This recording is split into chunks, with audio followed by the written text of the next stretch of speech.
sarasvatim vyasam tato jayamudirayet nashtaprayeshvabhadrishu nityam bhagavata sevaya bhagavatyutama shloke bhaktir bhavati naistiki yam pravrajantam anupetam apeta krityam dvaipayano virahakatara juhava putreti tanmayatayo taravo binedus tam sarvabhuta hridayam munimanatosmi.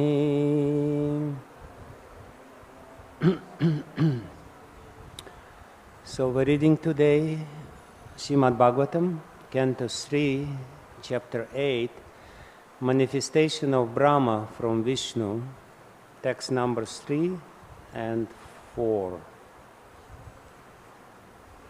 Āsīnam urvyāṁ bhagavatam bhagavantam ādyam saṅkarṣaṇaṁ devam akuṇṭha-sattvam vivitsavaḥ tattvam ataḥ parasya kumāra-mukhyā munayaḥ nvapṛcchan.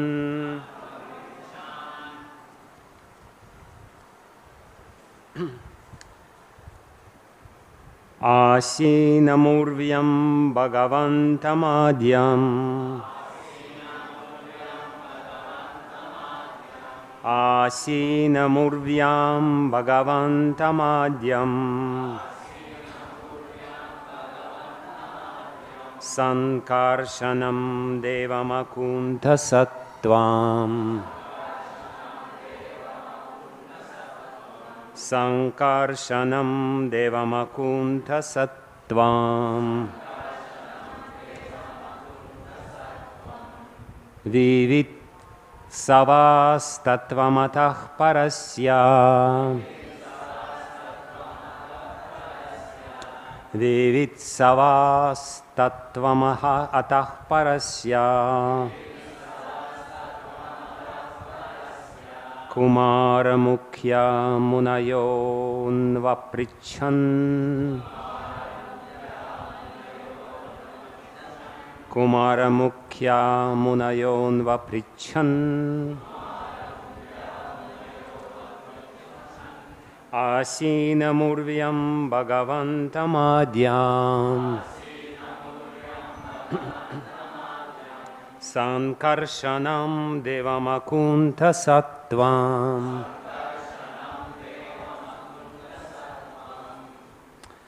vivitsavas tattvam ataḥ parasya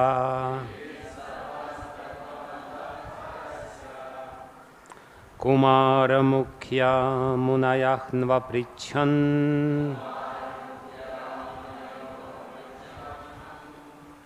Next, please.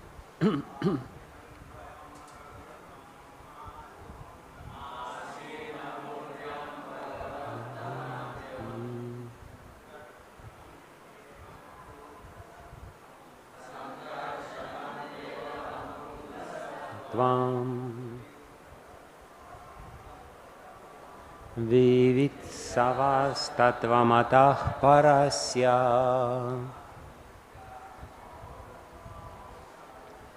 kumāra-mukhyā munayo nvapṛcchan āsīnam urvyāṁ bhagavantam ādyam saṅkarṣaṇam devam akuṇṭha-sattvam vivitsavas tattvam ataḥ parasya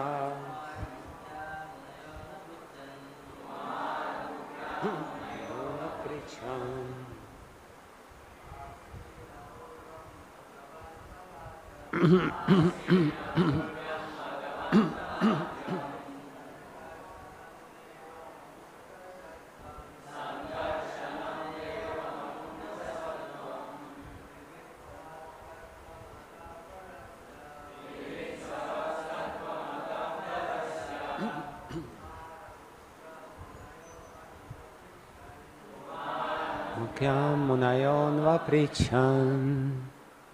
Mataji?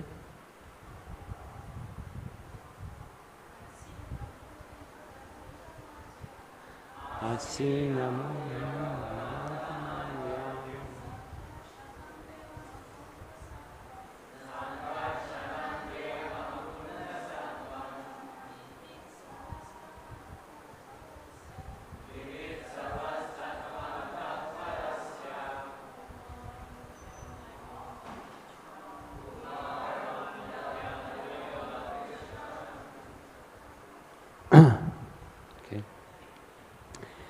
I will chant the next verse.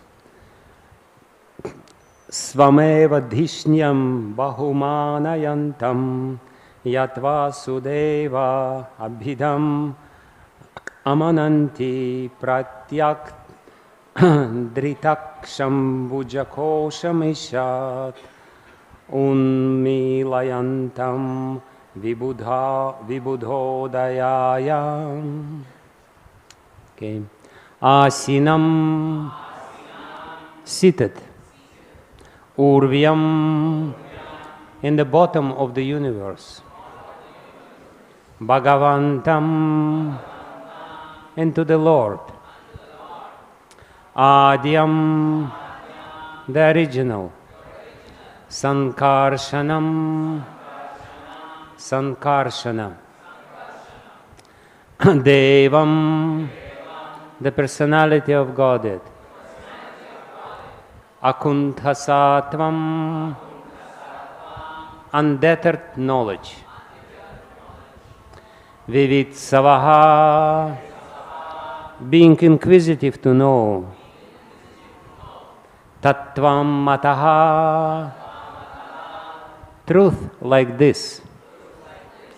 Parasya, regarding the Supreme Personality of Godhead. Kumāra, the boy saint. Mukhyāḥ, headed by. Munayaḥ, great sages. Nvapṛcchan, inquired like this. Translation. Some time ago, being inquisitive to know, Sanat-kumāra, the chief of the boy saints, accompanied by other great sages, inquired exactly like you about the truth regarding Vasudeva, the Supreme, from Lord Saṅkarṣaṇa, who is seated at the bottom of the universe.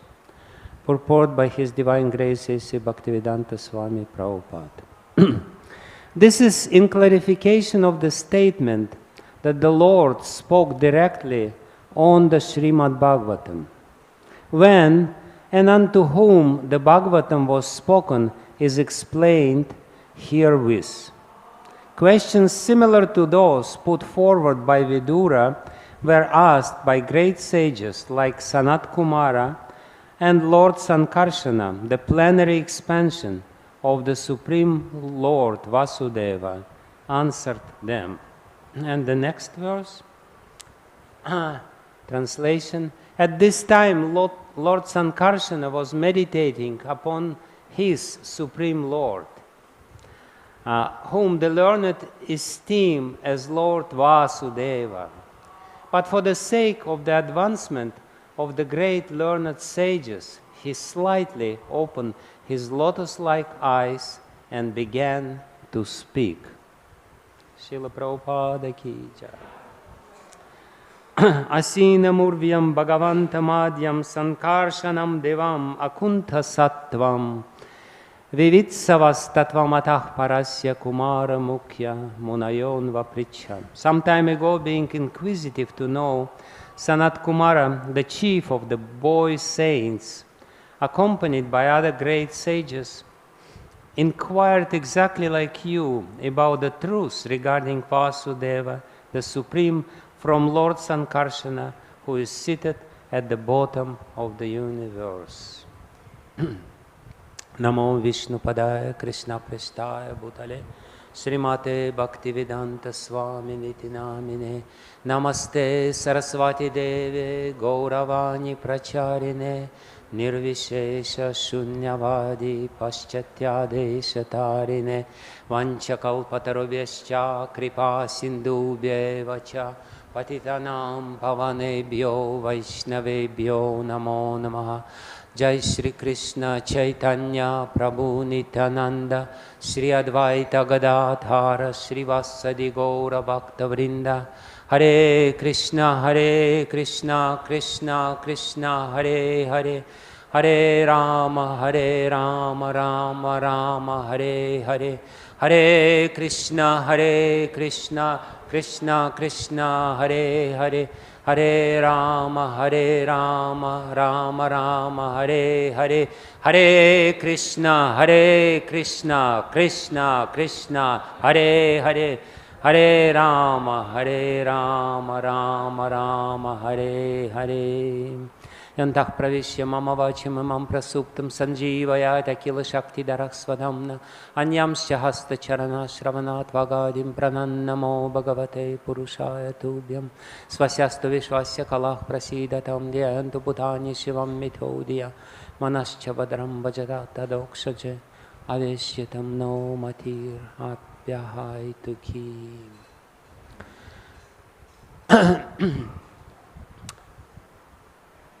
So, with your permission, I will start by giving context of these verses, because we can actually understand the verse only by understanding the context of the verse. And these verses are spoken by Maitreya Muni in the 3rd canto of Srimad Bhagavatam. And according to the krama scheme of the plot of Srimad Bhagavatam, 3rd canto of Srimad Bhagavatam belongs to the Sarga topic. 3rd canto of Srimad Bhagavatam reveals and describes Sarga, the primary creation of this world. Atra Sarga Visargascha Sthanam Poshanam Mutaya. What is it?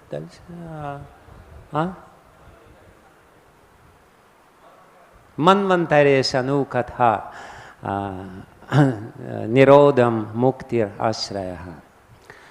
So, this verse, which appears in the end of the 2nd canto, describes the 10th topic, and some of the acharyas, while commenting on Srimad Bhagavatam, they say that each of the 10 topics belong to a particular canto, or is being described in a particular canto.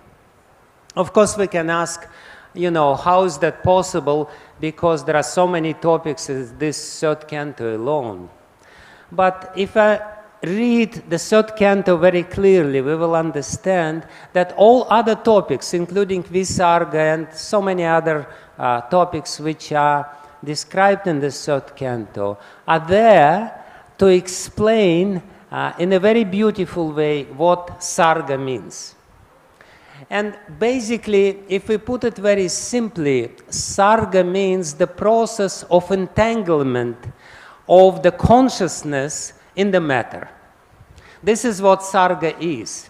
How the Lord creates this material world in such a way that consciousness, which is foreign to matter, nevertheless gets almost hopelessly entangled into the matter. So this is the first stage of entanglement, which is described very beautifully in the 3rd canto of Srimad Bhagavatam. And in general, the meaning of this Sarga topic which is very important for us to understand, because that's the beginning of our problems. That's the beginning of our tragedy of being entangled almost hopelessly in the matter. The meaning for us is that if we understand the Sarga, the creation, this particular topic of Srimad Bhagavatam, we will understand the meaning of our existence. That's the most important point of why it is explained in Srimad Bhagavatam, because the first thing which any thoughtful person asks, what is the meaning of my existence? And what is the meaning of this creation? Why this huge, humongous, gigantic creation was created by the Lord? What was the point? If it only entangles the spirit souls into the matter, into the meshes of this matter. So, you know, basically, it's only Srimad Bhagavatam which gives a very clear, crisp, clear answer to this question. What is the meaning of the world? And what is the meaning of my existence in the world? You know, if we take material scientists who are speculating about the nature of the world ultimately doesn't have any meaning. Because ultimately the world is just a bunch of atoms, molecules, and molecules don't have any meaning. Matter doesn't have any meaning in itself. Matter is meaningless. So, you know, and if we take Mayavadis, you know, for them, world doesn't have any meaning because it's illusion. It's ultimately meaningless. You know, from materialistic point of view, the world is meaningless. It's just a bunch of matter. And ultimately, we are, you know, struggling to find the meaning of our existence are just stupid human beings. Instead of enjoying to the full capacity, we are trying to make sense out of it. And from the Mayavadi point of view, it's also meaningless, totally, absolutely meaningless. What is the meaning of the snake which we see in the dark room? There's no meaning of the snake. The only meaning of the snake is to get scared and ultimately to understand this is not a snake, it's a rope. You know, otherwise there is no other meaning of the snake because there is no snake. So ultimately, none of these two prevalent philosophies of the world can give answer to the most important question which any thoughtful person asks himself. Why I'm here? What I am doing here? Why the Lord, is he, you know, was it an over endeavor to create this world? What is the point of this whole creation?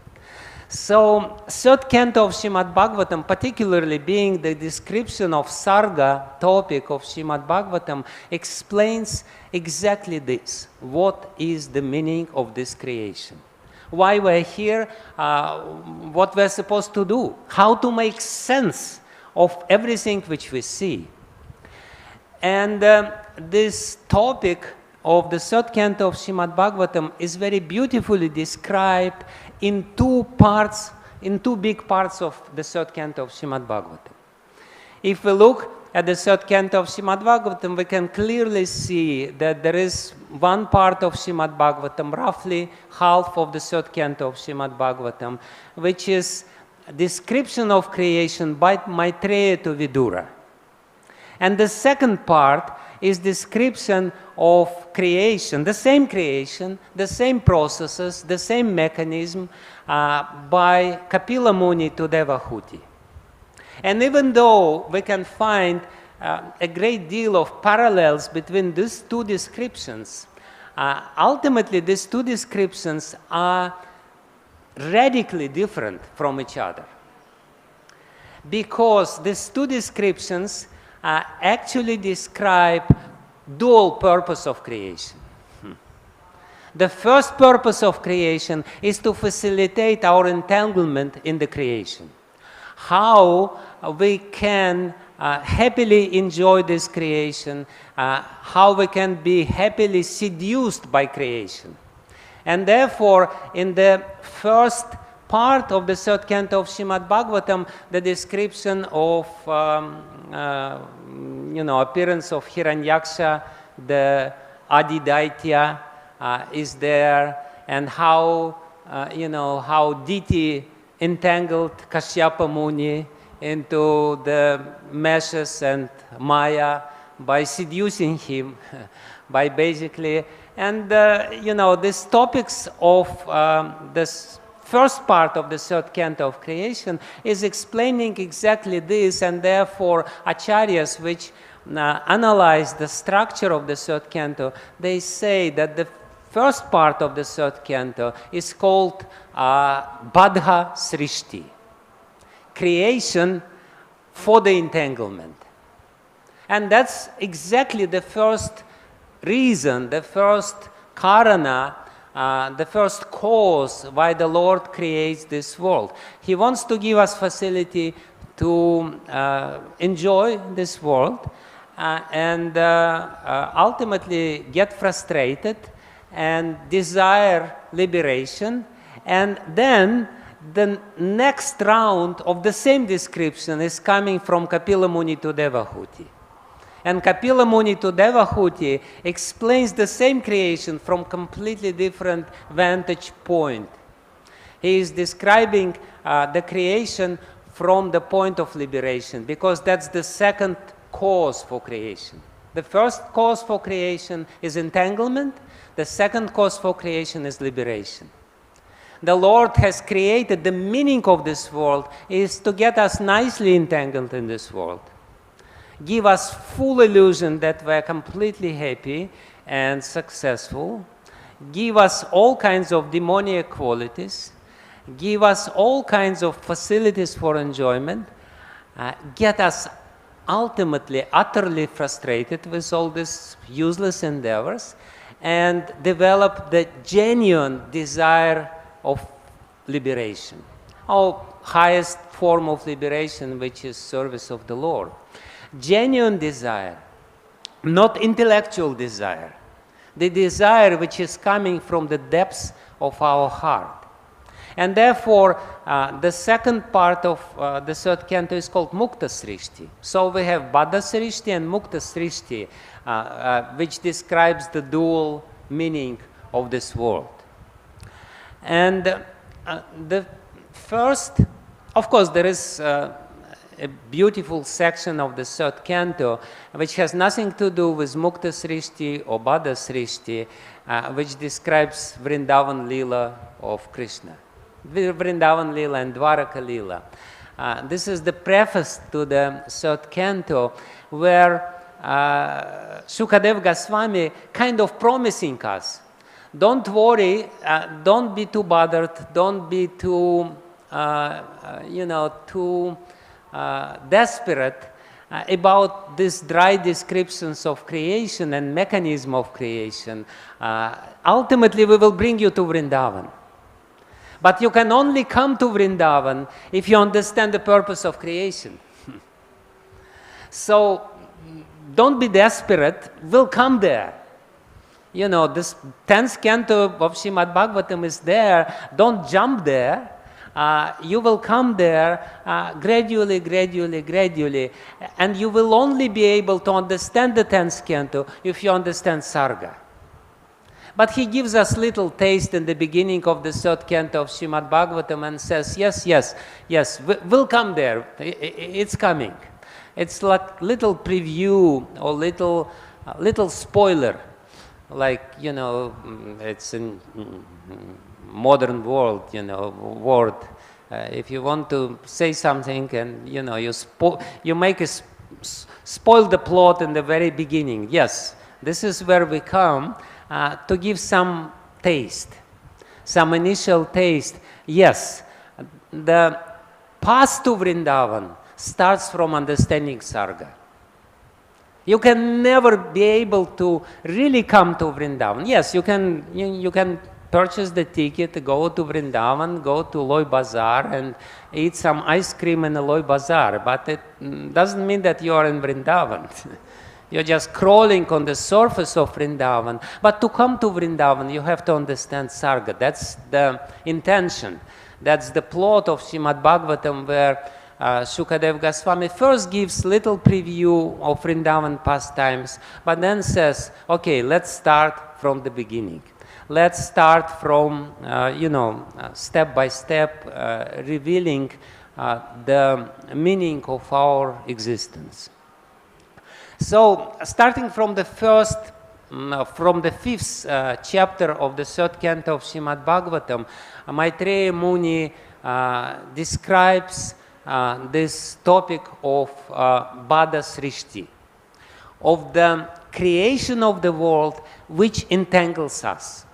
So how he does it, it's a very beautiful way. If we look very deeply into the, the topics of Srimad Bhagavatam, how Maitreya Muni reveals them very beautifully.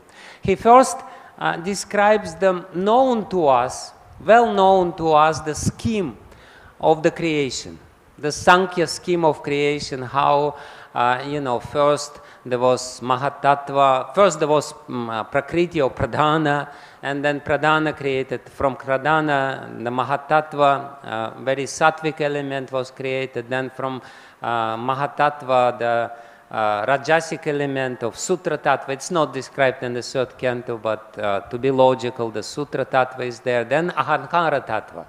So he first makes us understand how from the spirit comes matter.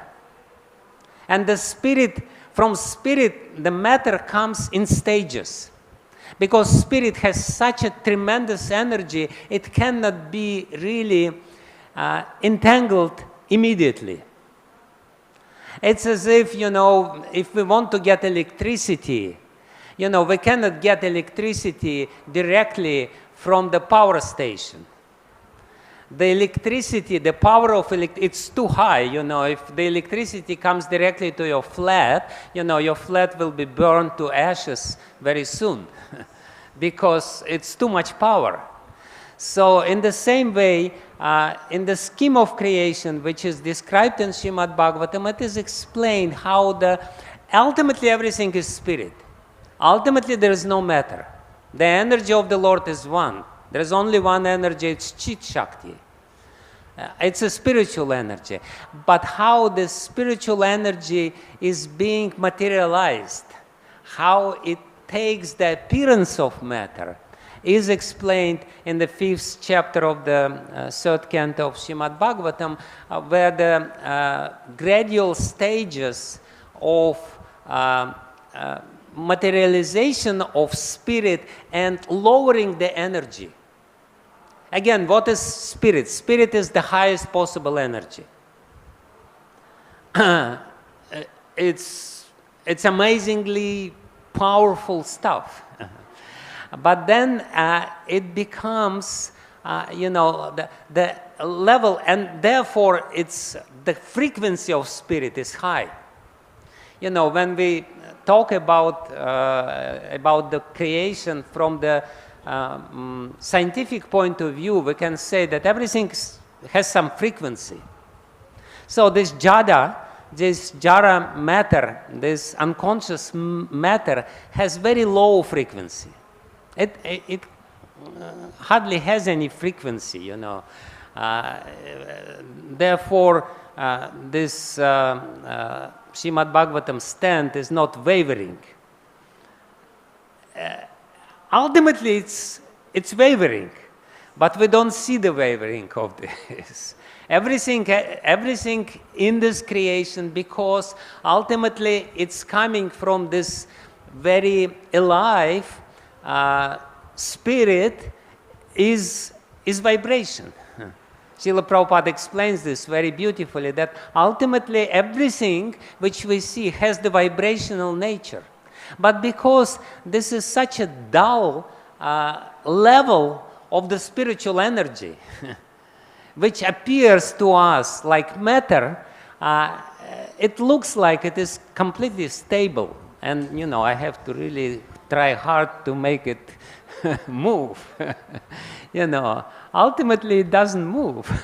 But in the ultimate consideration, it does move. There is a lot of movement inside we just don't see because it's a very low frequency movement. So what is being described in this 5th chapter of the 3rd canto of Srimad Bhagavatam is how these vibrations become lower, lower and lower. How first the very high frequency of vibrations, which is spiritual vibrations, become sattvic vibration, which is mahatattva, which is very lucid, very transparent, and very beautiful. And then from mahatattva it becomes rajasic vibrations, sutra tattva, prana tattva, which is, you know, we can already see the movement. The movement of sattva is too high. You know, we cannot see too low frequencies, we cannot see too high frequencies. We are not capable of detecting them. But then rajas we already know. Rajas, we know how it moves and how we are using it. That's prana tattva. And then there is beautiful ahankara tattva, which is predominantly tamasic. So this stages of lowering the frequency, the stages of lowering the level of energy, the level of manifestation of energy are being described there. And then immediately after that, in the 6th chapter of the 3rd canto, Maitreya Muni starts describing the universal form. Which one can ask, you know, what does it have to do with the primary creation? Universal form is the secondary creation. It's the creation from these primary elements of all the phenomena of this world. But no, this is the description of visarga, secondary creation, for us to facilitate the understanding of the first topic, sarga. So he describes very beautifully the universal form in the 6th chapter of the 3rd canto, the universal form, how from these primary elements, how from these original elements of ahankara tattva and indriyas and all this pancha mahatbhutas, how by combination of this there is a creation of this world which induces in the spirit of jiva soul, of atomic jiva, the spirit of enjoyment. How this matter is inducing you to enjoy itself. How this matter is inviting you.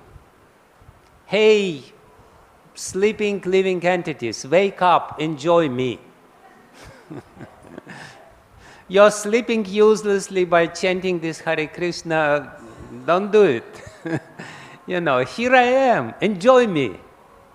So this process of how the creation becomes very seductive, becomes very tempting, how this creation is offering us all kinds of, the whole range of different possibilities of enjoyment. It is described in the 6th chapter of the 3rd canto. Universal form in the Maitreya's description is nothing but a very meaningful creation. But what is the meaning of this creation? You know, enjoy. Yeah, here it is. You know, the hands are there, the legs are there, the eyes are there. Why the eyes are there? To enjoy the form. Why the tongue is there? To enjoy rasa. Why the legs are there? To walk and to establish your supremacy. You know, how people are using their legs. You know, instead of just, you know, using legs in a normal way, they're climbing over Everest mountain. Just to, you know, to prove to the world, see how great I am. I am on the top of the Everest mountain and I look down at this whole creation. So these legs And jihva, our tongue, and our ears, and our eyes, and our hands are there to seduce us. Do it, do it. And of course, you know, what to speak about genitals. It's specifically for this purpose. Do it. You will be happy.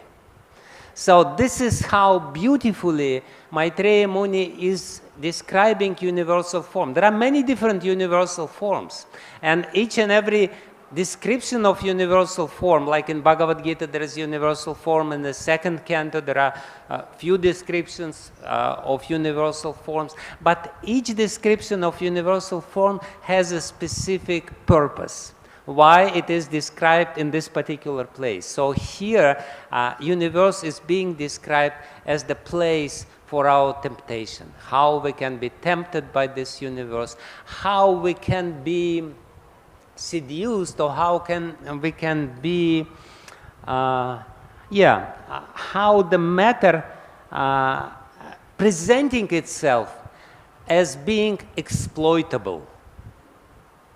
Actually, the matter is not exploitable because matter belongs to God. Matter, and Maitreya Muni very clearly says that matter, Maya, energy, has the pati. She is not the free walking woman, but she pretends to be free. Like, you know, there is certain quarters of big cities where, you know, free women are strolling around. What is the reason why strolling around, and why they usually, you know, stress and emphasize their freedom by different means, by smoking and, you know, I'm free to do whatever I like, you know, to seduce men. And then behind this woman there is one big man who will, you know, after you're being seduced, you know, he will extract all your money from you and will beat you. So in the similar way, the matter is presenting itself. Maya is presenting herself. I am free. Exploit me to your heart content. You know, you will be happy. So this is how it is being explained, how Maitreya Muni is explaining exactly this process of entanglement.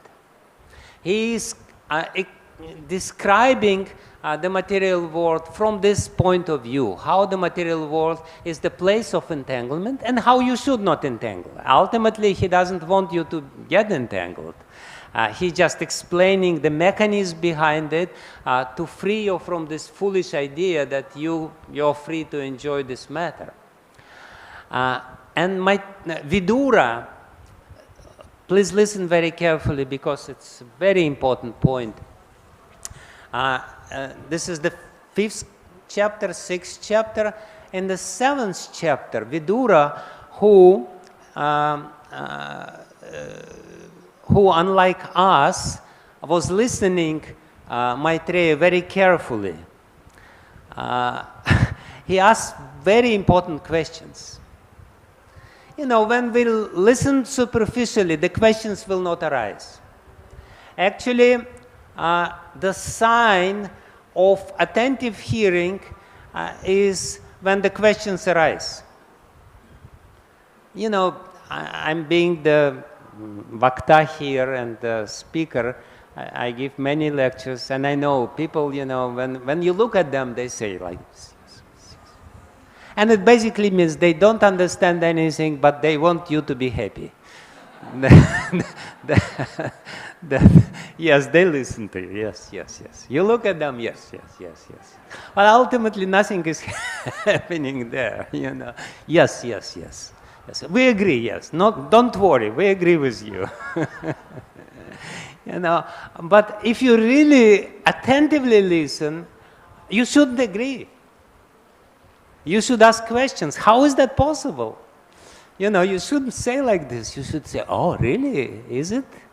So the sign of attentive hearing is that you understand, you try to understand, and when you try to understand, some questions appear in your mind.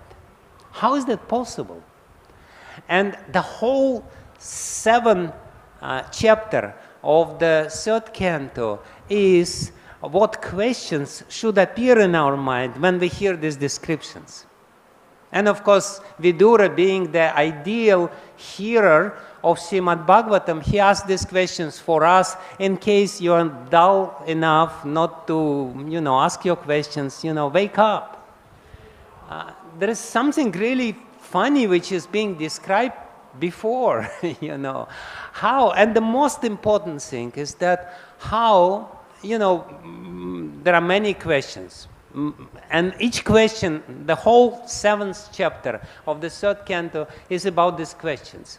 And each question is very important, but the most important question, of course, he asked why Bhagavan created this world, what is the impetus? He's supposed to be self-satisfied. Why the heck he is doing this stuff? He should be happy there, hanging up there, why in the world he creates this so much headache for himself, to create this whole world. So he asked all these very important questions. Why self-satisfied Lord is creating this world, how he is creating this world and at the same time he is not being entangled in this world, how the spirit is not being entangled in matter. But the most important questions out of all the questions which Vidura asks Maitreya in the 7th chapter of the 3rd canto is that how the spirit soul, which is spiritual by nature, which has nothing to do with the matter, which is asanga hi ayam purushaha, which is really not, which cannot, being completely different by nature, which cannot be entangled by matter, how it still nevertheless get entangled. And how it suffers because of this, and why it suffers because of this, and why merciful Lord, who is supposed to be merciful, created this world, which is so tempting. If he would create this world and it's a completely horrible place, and would come among this horrible place and say, get out of here, come to me, that would be easy. But this place is so beautiful. Mayapur is so beautiful, so many, and even other countries are beautiful in their own way, So Vidura asks all these questions. How is that possible? Please explain to me the rationale behind it. But again, the most important question, how the process of entanglement of the atomic spirit is really taking place in the matter, because asanga hi ayam purushaha, purusha, spirit, is asanga. How we can come in touch with it, even though we cannot come in touch? The example which is giving, like if you take oil and you take water, because they have completely different nature, they cannot be mixed. And here we have spirit and matter, which have much more radically different matter, natures, and still they mix. And mix very nicely. To unmix it requires a great deal of endeavor. Our spirit, our consciousness is so hopelessly entangled in this matter. And how is that possible? So that's the question, very important question which Vidura asks. And Maitreya looks at him. We are almost coming to today's verse. That was the introduction to the whole lecture, But we're almost there. So Maitreya looks at Vidura, and Vidura, he has very inquisitive expression in his face, and he's really pondering, he's really thinking deeply, how is that possible? And Maitreya, probably he thought that he will get away by giving this description, and Vidura would say yes, yes, yes, and they would part. But it was not the case. Because Vidura was thinking so deeply, he asked these questions, and then Maitreya says, okay, then let's start from the beginning. I wanted to get away with this short description, but I could understand that you're a good hearer and you're not really satisfied with this saṅkṣep description of reality, let's go deeper into it and start from the very beginning, and I will explain to you the book which is the complete description of reality. What is this book which gives the complete and most amazing and most beautiful description of reality? This book is called Srimad Bhagavatam. So this is how it is. This is how the 8th chapter of the 3rd canto starts. The Maitreya says, okay, listen to me very carefully from the very beginning. And I will explain the same topics which I already explained to you in a very abridged way, in a very saṅkṣep way. I will explain to you much more elaborately so that you can understand. So this particular 8th chapter, which we are reading from, we are in the beginning of this 8th chapter, and in the 8th chapter,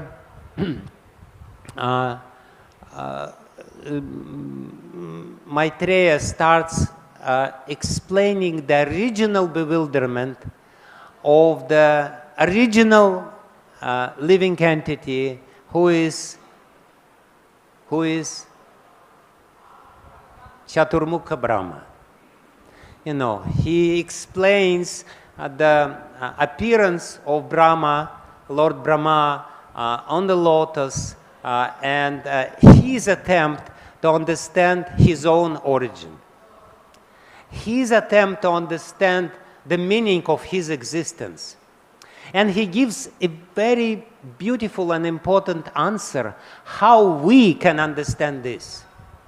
By explaining this story, he's not just explaining the story because, you know, because Vidura got bored by listening, you know, all these scientific explanations of matter, and now it's the time to cut some joke.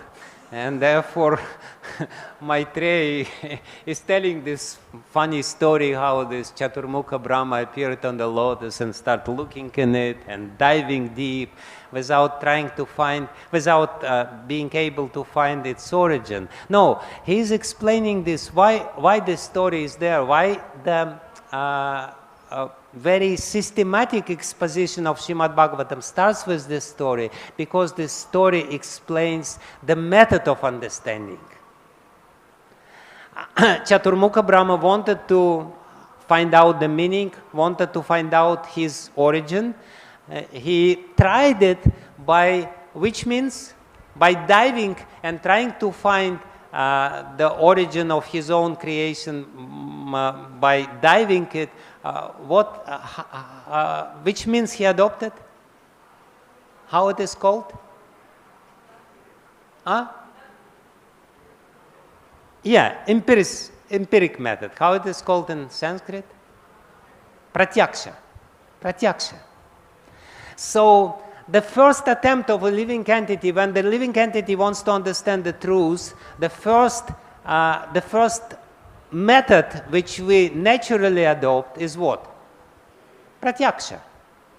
Try to understand it by eyes, by ears, by tongue, by legs, well, mostly by gyanendriyas, you know, and it didn't work. Basically, it means that even if you try to understand your own origin by pratyaksha, it's not possible. It's not possible by definition. Because you are created, how you can understand the cause for your creation if you are created yourself? It can only be revealed to you. And what is the method of revelation? What is the method of understanding the truth? What is the method of understanding Srimad Bhagavatam? It is described just in 2 syllables. What are these 2 syllables? Tapa. Tapa. Tapa. Tapa basically means meditate. Usually it is described, perform austerities. But austerity, tapa, means meditation. Tapa means concentrate your mind. Tapa doesn't mean that you, like Hiranyakashipu, stand on one end, on one leg, and you raise your hands. Like there are very strange understanding of tapa. Like there is one yogi who has been holding his right hand for 50 years, and the right hand completely dried up, and he wants to understand the supreme truth by holding his right hand up. Is that possible? It's possible to dry up the hand like this, and make it unfunctional, but it's not possible. It's not the proper way to understand the truth. The proper way to understand the truth is concentration, meditation. Hare Krishna, Krishna Krishna, Hare Hare, Hare Ram, Ram Ram, Hare Hare. Hare Krishna, Krishna Krishna, Hare Hare, Hare Ram, Ram, Hare Hare. Why do we repeat it so many times? Because every time we repeat, we understand there was no meditation. Let's try again. Hare Krishna, Krishna Krishna. Maybe it will work this time. And therefore, it's very importantly says there, tapa. This is the method to understand the reality. If you want to understand your own origin, that's the method. That's the only method. There is no other method. Then, if you do this, then the truth will be revealed to you as it was revealed to Lord Brahma. So now we are ready to explain this verse of Srimad Bhagavatam. But we can only understand it if we understand the whole context of this verse, if you understand why it is. So Maitreya Muni says, yes, I will explain to you everything kramashah, according to Kram, I will explain to you everything systematically, but how I will explain it to you? I will explain it to you how it was revealed to me, and how it was revealed to my Guru, and how it was revealed to the Guru of my Guru. I will first explain, if we want to understand the truth, the method of understanding the truth is to receive the revelation. We can only receive the revelation if we concentrate our mind. It's not possible otherwise. If we really being completely sober and completely concentrated, but to be able to receive the truth, it's very cumbersome to understand the truth ourselves. Lord Brahma was meditating for many, many years before the truth was revealed. If you want the expedite method of revelation, we have to concentrate the mind. It's not an option. We have to do it, but how we have to do it? We have to concentrate the mind on the message which is received through Guru Parampara. We have to understand what is the real source of truth according to Guru Parampara. We have to be sure that the original source of truth is bona fide. Like here, Saṅkarṣaṇa is being described. If we, it is said here, vivitsavaḥ. Vivitsavaḥ means inquisitive. Vivitsavaḥ, desiring to know the truth. If we want to know the truth, we know that vidhi pranipatena pariprasnena sevaya upadekshanti te jnanam jnaninas tattvadarshinaḥ. If you are vivitsavaḥ, if you happen to be someone who desires to know the truth, then you have to go to somebody who is akuṇṭha-sattvam. Saṅkarṣaṇaṁ devam akuṇṭha-sattvam. Why do they go to Saṅkarṣaṇa? Because he is akuṇṭha-sattvam. It is very clearly said. It explains the method, the process to us. We have to find somebody who is akuṇṭha-sattvam. Sattvam means mind. Sattvam doesn't mean sattva gun. Sattva means mind. Akuṇṭha means unimpeded mind. The mind which does not have obstacles inside. If we look at any living entity and we try to ask them, what is the truth? And he will try to explain the truth by his own understanding. You know, what is his mind? His mind is akuṇṭha-sattvam. It has so many obstacles. You know, what are the obstacles which we have in our mind? Kama, krodha, lobha, moha, illusion, maya, you know, so many problems are there in our mind. To understand the truth, we should find the origin of this truth, which is described by this particular beautiful word, akuṇṭha-sattvam. Kuṇṭha means obstacles, akuṇṭha, somebody whose mind doesn't have obstacles. Somebody whose mind can penetrate any subject matter.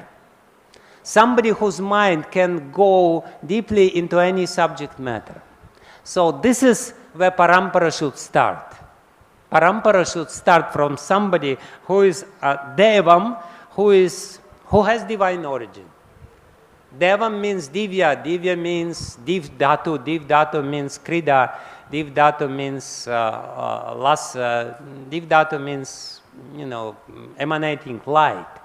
He has the light himself, he is enlightened being himself, and he is akuṇṭha-sattvam. His mind is not entangled. Because kuṇṭha, this world is kuṇṭha, the spiritual world is vaikuṇṭha.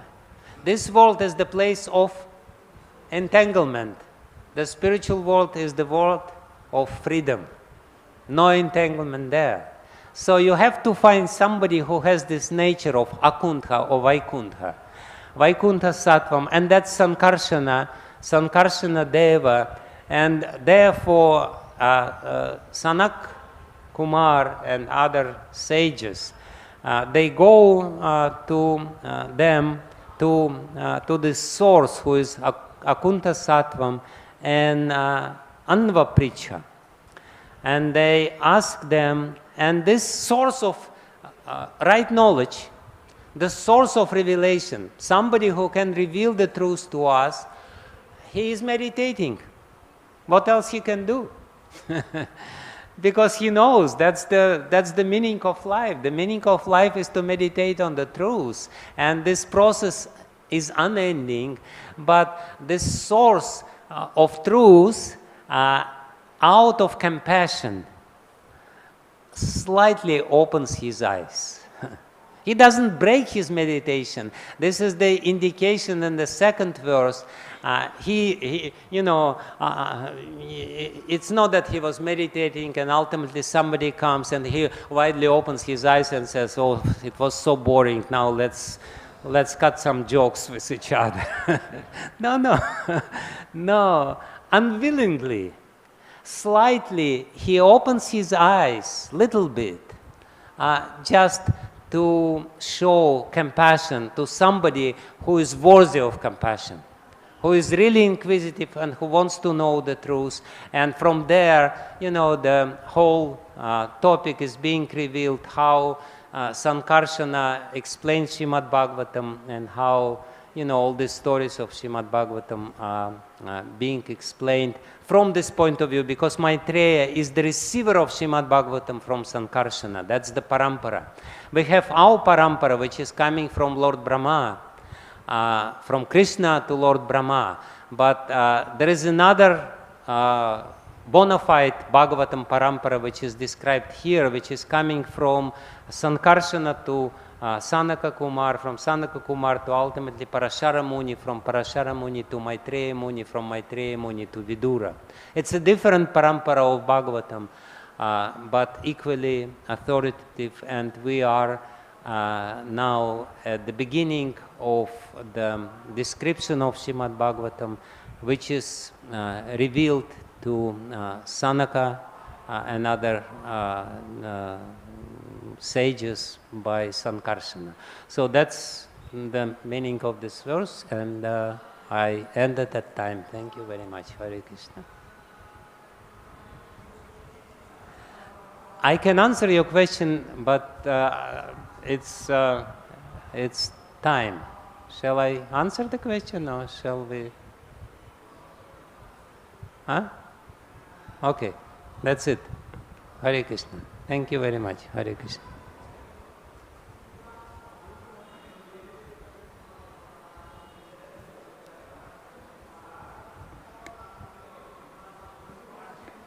Okay. Hare Krishna Maharaj, thank you so much for such a wonderful class. Maharaj, you were telling that false ego is primarily mode of ignorance. So after Mahat Tattva, then false ego is generated. Then false ego is again categorized in three, Sattva, Rajas and Tamas. So can you please kindly put some light upon it, how it is only in ignorance? See, Srila Prabhupada explains very often that, you know, three gunas are like three basic colors. Yellow color, green, red color and blue color. And you have all kinds of varieties of colors, practically unlimited, kinds of colors by mixing different colors together, these basic colors. So in the same way, gunas are being mixed in different proportions. So ahankara is predominantly tamasic, but in this predominantly tamasic element of creation, there is somewhat sattvic element, somewhat rajasic element, and somewhat tamasic element. So, there is no pure gunas. Gunas don't exist in a pure way. So, yes, chitta is predominantly sattvic, but there are some slight of mixture of tamas and rajas in chitta, in mahatattva. In a similar way, in ahankara, it's predominantly tamasic, but then from the sattvic portion of tamasic ahankara, the mind comes. Sometimes people say mind is sattvic. Mind is not sattvic. Mind is a sattvic portion of tamasic element. It's tamasic, but it's somewhat sattvic because it's a little more peaceful. Sometimes people say buddhi is rajasic. Buddhi is not rajasic. Buddhi is tamasic because it's coming from tamasic source. But it has some prominence of rajagun on the background of this tamagun. Like also we say that cows are in sattvagun. Does it mean that they are enlightened sages? No, they are tamasic. But in comparison with other animals, they are sattvic. But they are tamasic because they are animals. But, relatively speaking, they are sattvic. In the same way, everything which is created after ahankara is tamasic. And therefore, when we too intimately associate with this world, with the elements of this world, we become tamasic. Every spiritual discipline recommends you to limit your interaction with the world, because ultimately you're becoming more and more entangled. So you have to limit. And therefore we have four regulative principles, which is the regulated interaction with the matter to minimize the contaminating effect of the matter upon the mind and ultimately soul. Okay? Thank you. Okay.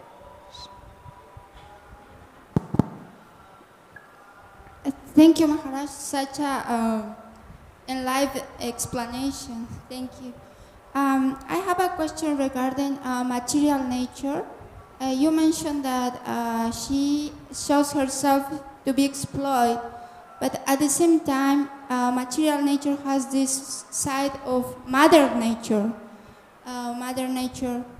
Does she feel this pain, this suffering, or it's also just like illusion to feel like Mother Nature is suffering because we are exploiting her, we are taking her resources and everything? Or, I have a big conflict about this. How? Yeah, see, as I said, material nature is not exploitable, but for the illusion living entities, Purushas, it looks like she is exploitable. And therefore the Vedic scriptures from the beginning say, matter is your mother. She is not a prostitute. But living entities which are not really knowledgeable and don't know the nature of the scriptures, they look at the matter as the prostitute and try to enjoy the matter. And therefore the first lesson is, she is your mother. And therefore you have to revere the matter, and you have to, and she is a very strict mother, you have to follow certain regulations she imposes upon you. But the alternative of it, you know, it's not that she's presenting, it's our, you know, perception of her, that she is without pati, she is alone, and therefore it invokes in us the spirit of enjoyment. When we look at this matter and we don't see her husband, the Supreme Lord, behind it, we think, oh yeah, she's an exploitable, she's a free woman. So that's our illusion, that's not reality, and therefore Maitreya Muni, he explains, yes, Maya is ultimately the energy of the Supreme Lord. But at the same time, we are prone to have this illusion to look at the matter as something, as an object of our exploitation. Okay, thank you very much, Hare Krishna. Srila Prabhupada ki jai.